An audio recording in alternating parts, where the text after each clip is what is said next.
Hello and welcome to the Cozy Tavern, your D&D Chronicles. Please wait, as our quest will begin soon. You find yourselves located in a small village in the capital of Lenicksburg. This is the kingdom known for its strength in health and in battle. You're currently in a small fishing village called Newick. There's only around 80 people living there, and though they lack in numbers, that isn't their main problem. Dragons have been sighted in the area, and it's up to y'all to fix it. Before I begin, I would like to introduce my cast and the characters they will be playing, starting with you. I am Skylar, Rick the Fighter Druid. My name is Robert. I am Rodithius, the Rogue. My name is Uriah. I am playing Silas, a human warlock. I'm Miles, your DM, and we'll begin now. You find yourselves located at the gates of Newick. There are two guards standing there, both old and grizzled men, that could easily take all three of you in a fight. How do you approach? Very kindly. May I approach? You may. Alright. You walk up to him, he stares at you. Hey, you there, halt! Hey, sir. I was just gonna see if, I could get by. For what purpose? We've been walking all day. I know the capital is really close, but my feet are just aching and so do my compatriots. Well, what's your name then? Rit. This is an exclusive town. Only a couple men are let in every day. Please, sir, I'll pay. Are you one of the merchants, Creed? No. What the hell are you doing here? I don't care if your feet hurt. As I said before, we'll only stay like a day or two. Roll for persuasion. 17. Alright, just wait. Sir, as I said before, my feet are aching, and so are my compatriots, and we'll only stay a day or two. A day or two? You know what? Fine. Yeah, and then unlocks the gate and opens it. Thank you so much, sir. You are now on a small street that looks out into a town hall and a longhouse. What's your play? I'd like to go into the longhouse building. You're walking to the longhouse. As you're walking over, you see two kobolds, and they don't look happy. Hey, you! Stop there! Sir, what's your problem? My problem is that there's a goddamn human walking in my town. That's my problem. Well, I don't mean to cause any harm. We're just staying for 2 days, or that's it. 2 days? 2 days is too damn long. The kobolds decide to engage with you. And Silas is up first. I will use Eldritch Blast. Alright, go ahead and roll the hit. 9. Roll a 9, which does not cover the AC. Therefore, you don't hit, and up next is the first kobold. Alright, the kobold already agitated at Silas decides to roll 4. What's your armor class? 13. Yeah, I miss. And he goes back to the second kobold. Second kobold, seeing that Silas is the agitated person, decides to attack him as well. That's 14 plus 2. That would be 16, which hits. He decides to lunge at you with his dagger, doing 6 damage. Second kobold already attacked, and now it goes to Rit the Fighter, which is you, Skylar. Alright. I will use second wind. Alright, go ahead and roll the hit. 9. 9, that's not hit. And then you miss, so now it goes to Worth the Dives. I would like to use Shocking Grasp. Alright, go ahead and roll the hit. 10. 10 is not hit. Back to Silas. Once again, use Eldritch Blast. Roll the hit. 19. 19, that hits. On which kobold? Kobold 1, because I hate him. So you go to use Eldritch Blast at the first kobold, dealing how much damage? 9. 9 damage, killing the first kobold. Yet, you have caused an outroar in the city. You've randomly attacked someone. So now civilians, all their windows closed, and the peacemakers are coming. But continue your combat. Next kobold A is dead, so there's next kobold B, which I'm gonna go back to attacking Silas. He looks at you with his sunken eyes. You killed my brother! I rolled a 15. Your armor class is 13. 13, so I do hit. And deal 2 damage. And now it is Rit the Fighter's turn. I will again use second wind. Okay, go ahead and roll the hit. Roll 2, that is not hit. Goes to Rodithius. I would once again like to use Shocking Grasp. Alright. Roll the hit. 18. That hits. You run up to the kobold, and you physically grab him, sending an electrifying shock through his body, dealing how much? Rolled a 2. Okay. You deal 4 damage, leaving the kobold in extreme pain and on the brink of death. You stare down the kobold, who has now been electrocuted and shot with multi-spells. He is laying on the ground at the brink of death. I'll use Ice Knife. You run up to him, get ready to stab him. Roll. You rolled an 11, which does not hit. So it goes back to the kobold. He's on the brink of death, grasping for air. No. It's not my brother. I will fight for him in the action. You can see it slowly slip away. But he tries to stand and tries to attack. With a 15 going after Silas again, dealing 1 damage. And from the constant movement, he dies himself. End of encounter. I use Cure Wounds to heal Silas. Okay. I'll go ahead and roll for that. 3 and 2. 5. You get 5 extra life points. I can edit that for you. Now, takes up one of my spell slots. Alright. Now that 2 kobolds are dead, the whole town is in an uproar. 4 heavily armored knights strut over. You there! Just kill those 2 men in open blood in a safe city?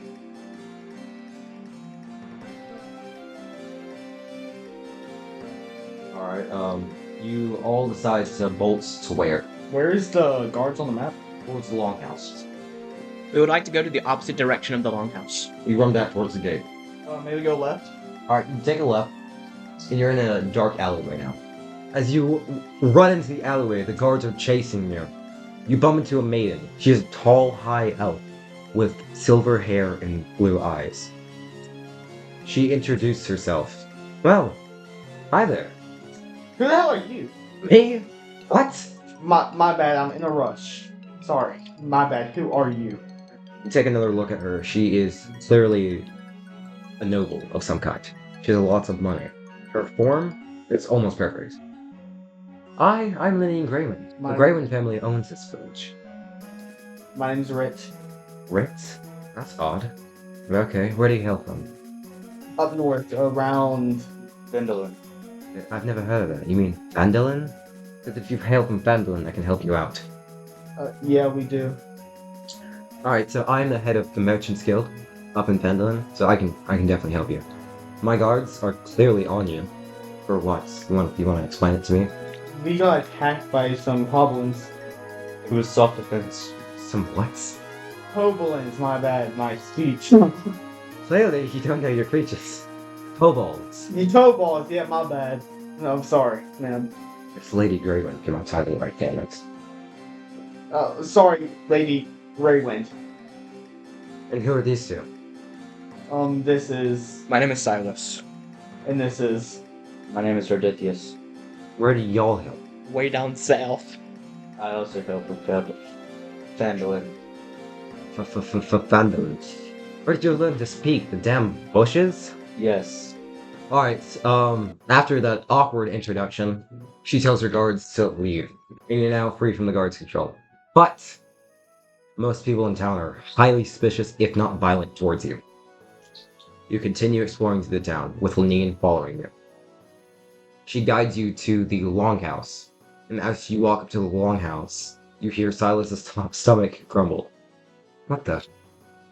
Seems you boys are hungry. I don't know what you're talking about. But right before you can get into the longhouse, a siren blares. Shooting across the sky is a crimson dragon. Whoa, that's a really big dragon. The dragon screeches and roars. People run inside, close their doors and shutters. The whole town is in a panic. What is your move? Want to hide? I'm assuming y'all want to hide, right? Yeah, I'm just leave. Leave? Seeing how the whole town is on lockdown, no, you cannot leave. I would take shelter in the nearest building. Yeah, you run into the longhouse with the dragon, and Lenine runs in herself. There are small children in the longhouse screaming. Lenine is actively trying to console them, to some avail. But the dragon rips off the roof. You have no time to roll for initiative. Start combat. The red dragon goes first.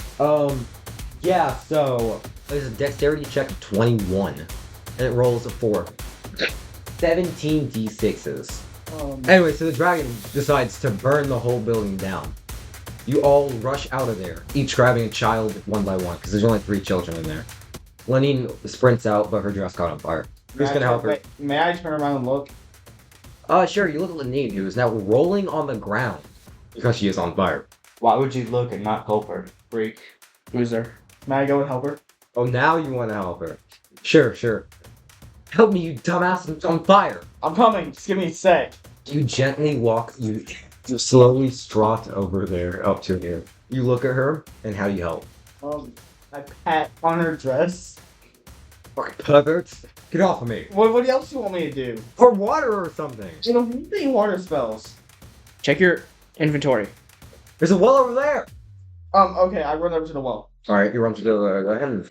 Roll to grab water. Alright, you try to get water, but you don't have a bucket. You just use your hands. So your hands are soaking wet. You run back to Lenine and place it on the fire of her dress. Your hands are burning. What's the dragon doing? Oh shit! Dragon flew away. So the dragon just wanted to burn down the longhouse? Yeah, pretty much. Oh wait, let me check my inventory. I might have something. I have oil. May I pour That's oil on not there? a good idea. That will do the Alright, opposite. for our listeners, this is very free-ranged play. Rules are bent all the time. So all you book nerds that study the rule book for 20 years, this is gonna hurt. Go watch the newer version of Critical Role or something. I don't know. But this podcast is very loose. I would like to It's pour 6. oil on there because I'm thinking it's water. Oh, you dumbass. What's your intelligence? Since your intelligence score is 1, you decide to take out an oil canister for lamp oil and pour it on her dress. She's now even more on fire. I'm gonna roll the escape. Roll 3. Her skin is continuously burned. She takes out a blade she had and cuts part of her dress out and starts running towards the well. She jumps into the well all 12 feet, splashing in the water below. Come pull me out already! Yes, ma'am. I run over there and I stick my hand down in there. 12 feet. Yeah, your arm's not gonna reach. Oh wait, I think I might have a rope. Extend. Scurry. This is not related to any um, form of pirate media there is. I have Like the Fantastic I have a rope. I throw my rope down there. You throw your rope. How long's the rope? It's gonna be 30. Yeah, it's 30. It's 30. Alright, you throw the rope down and you pull her out of the well. And she doesn't look very happy. Reason, you poured oil for burning lamps onto her.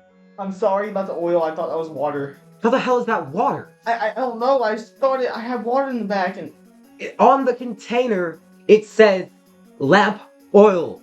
Sorry, that's what he's been drinking. Clearly. His brain cells must be nothing. I'm sorry. Frying pans have a better IQ. What? What'd you say? Frying pans have a better IQ. Damn right they do. Hey, I'm smart. Thank you very much. What kind of smart are you talking about? Maybe smart. Oh! Damn. Lenine recoils from Silas's remark. Well, I'm starting to like you boys. Now, what's your real purpose from coming here? We are just aspiring dragon hunters. Dragon hunters. Might be helpful for around here. That dragon you just encountered was Zalox, the king of all dragons. He came over here to burn down a building? Yes, he did. He does it all the time. He hates this town. This is where his partner used to lay her eggs. Why would 2,000 years ago. you build a village here if It was 2,000 years ago.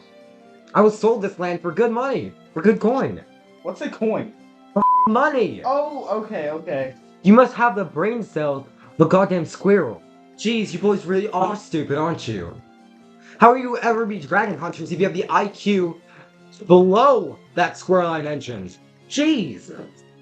I never attended school. Clearly! He also drank oil. What's school?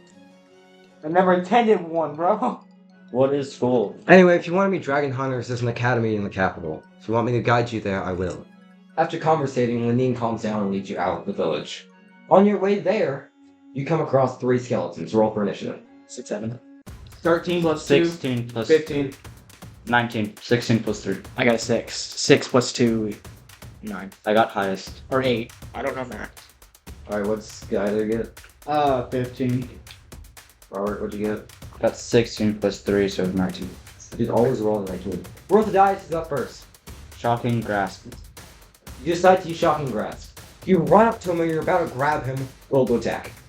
6. As you're running up to him, you trip on a rock and fall on your face. Next is Rit. I like to produce flame. Okay.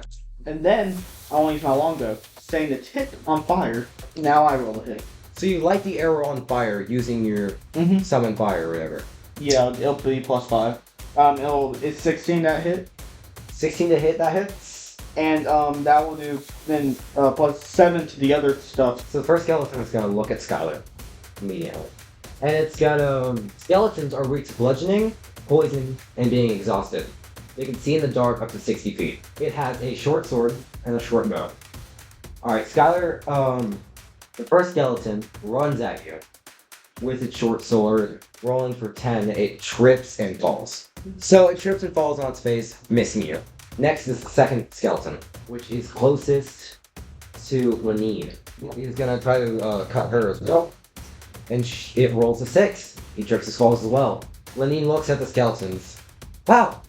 These skeletons are worse than you boys. Hey, what's that supposed to mean? You know what it means, don't you? And then the third one is closest to Lenine again. So it's gonna attack Lenine's armor class is 16 and therefore it doesn't hit. It also misses. And then next after that is Lenine. Cool. Lenine is going to run with her longsword. 6, the armor class for a skeleton is 14. She misses. 14. And she disengages. And then it goes to Silas. I will use Eldritch Blast on the one with 6 health. And notice it's weak to bludgeoning damage and poison. That means you get advantage on any rolls in that category. I will attack with my quarterstaff. Okay. That's bludgeoning. What's 1d6-1? 1d6 minus 1. That's your modifier. So you take out your staff and you get ready to run at it. As always, because it's pretty far away. You bump into Skylar, sending him back a couple feet. Idiot. And you run towards the skeleton. You're facing directly in front of skeleton. First one. Go ahead and roll a hit. 12 Plus 2 is 14. 14, that hits! Go ahead and roll your 6 plus advantage. So you roll 2 and take the highest roll. 6. That's your highest roll. So you can't go higher. What's than your 6. strength modifier? -1. That's why it said that. Okay, so you deal 5 damage. It is now at 1 health. Both of them are now at 1. Oh, actually, the first one's dead. Oh, yeah. Skeleton has been defeated in battle. Alright, the other 2 skeletons are still left standing. My turn. Quick reminder, there is a map so that you all can view it. Oh crap, yeah, my bad. It is, next is, Rothias. I would like to use unarmed strike Alright, you're gonna go to which one? to skeleton 2. Alright, so you move, that's 14 feet, so you can disengage after this if you want to. You run up to it. Go ahead and roll the hit. 18. Alright, so you run up to it and you punch it right in the jaw. And the bone shatters on your grip. How much damage do you deal for the second skill? 3. 3 damage, do you have any modifiers? +1. You deal 4 damage, bring it down to 9 health. Alright, Rit, you're up. Alright. I would like to use my bonus action, which is a cantrip Second Wind. You can have a limited well of physical and mental stamina that you can draw on. Oh, Lenine has that.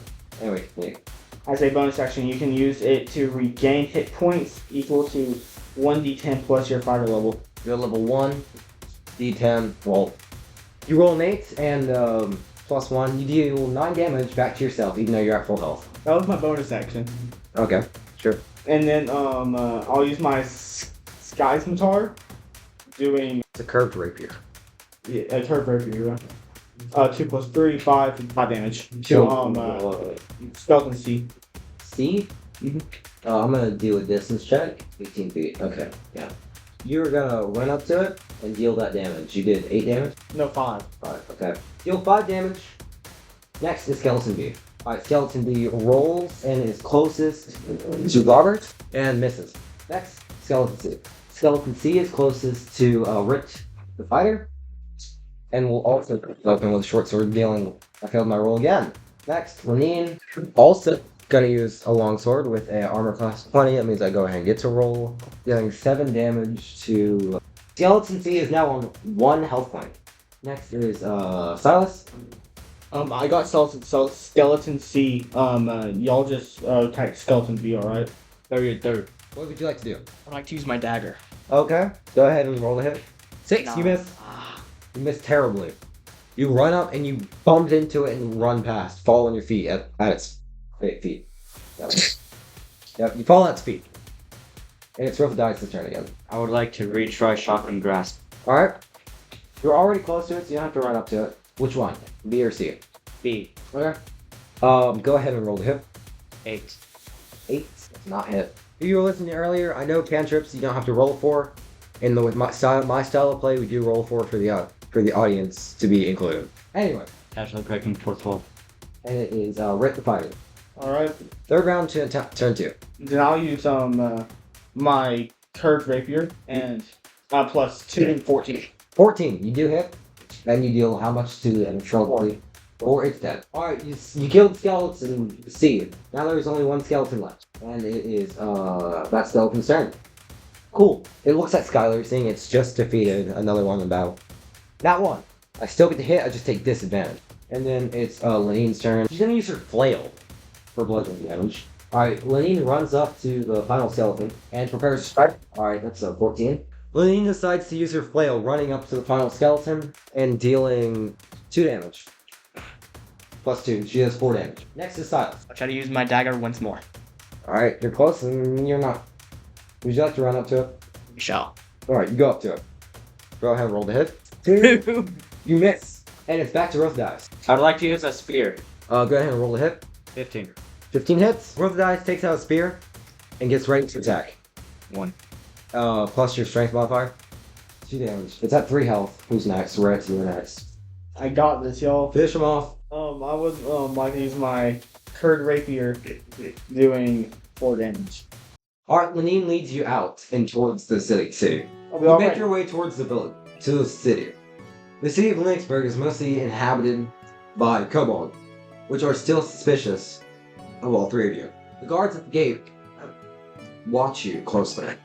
Lanine immediately takes action and starts talking to the guards. Mother, I'm Lanine Greywind. My folks own most of the area around here. Oh, really? Wait a minute, Greywind? I know that family, come on in. The guards happily open the great gates for Lanine. You all realize that having Lanine with you is going to be a great asset. Lanine leads you further into the city. You are eventually led to a grand building with a sign over it saying, Redvine Dragon Hunter Academy, 1931. 1931 isn't a year, it's a coordinate of where you are. What do y'all do? May I ask Lanine what the sign means? Do you not read college? Can you not read? I can read. I was wondering what the 1939 means. It's 1931, Oh, I mean, when? and it's coordinates.